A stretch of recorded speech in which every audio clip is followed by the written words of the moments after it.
బంగాళాఖాతంలో ఏర్పడిన వాయుగుండం కారణంగా ఉత్తర కోస్తా జిల్లాలో భారీ వర్షాలు కురుస్తున్నాయి. నదులు, వాగులు ఉప్పొంగుతున్నాయి. రాగల 24 గంటల్లో ఉత్తర కోస్తా జిల్లాలో భారీ నుంచి అతి భారీ వర్షాలు కురుస్తాయని వాతావరణ శాఖ ప్రకటించింది.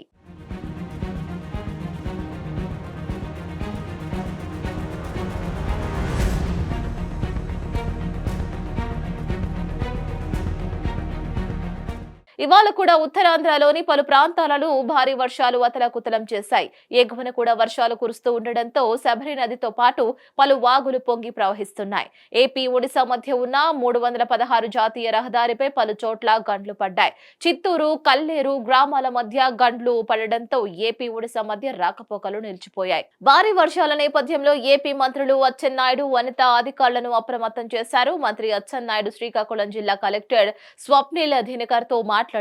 జిల్లా వ్యాప్తంగా అధికారులందరూ అందుబాటులో ఉండాలని ఆదేశించారు. అన్ని గ్రామాల్లోనూ క్షేత్రస్థాయి సిబ్బంది అప్రమత్తంగా ఉండాలని అన్నారు. లోతట్టు ప్రాంతాల ప్రజలను సురక్షిత ప్రాంతాలకు తరలించాలని స్పష్టం చేశారు.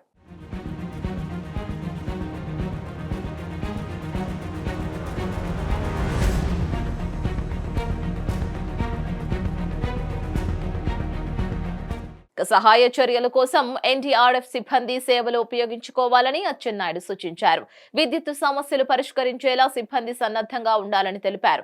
వాయుగుండం కొనసాగుతున్నందున మత్స్యకారులెవరూ సముద్రంలో వేటకు వెళ్లవద్దునని హెచ్చరించారు.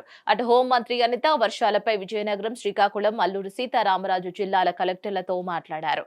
ఆయా జిల్లాల్లో వర్షాల ప్రభావం, ఇతర పరిస్థితులపై వివరాలు అడిగి తెలుసుకున్నారు. కాగా అల్లూరు జిల్లాలో 7 గ్రామాల ప్రజలను పునరావాస కేంద్రాలకు తరలించారు. జిల్లా కలెక్టర్ సూచనలతో వరద ప్రాంతాల్లో ఎన్డీఆర్ఎఫ్ బృందాలు రంగంలోకి దిగాయి. ఆహారం, వైద్య సదుపాయాలు, మౌలిక వసతుల ఏర్పాటుపై దృష్టి పెట్టాలని మంత్రి అనిత అధికారులను ఆదేశించారు.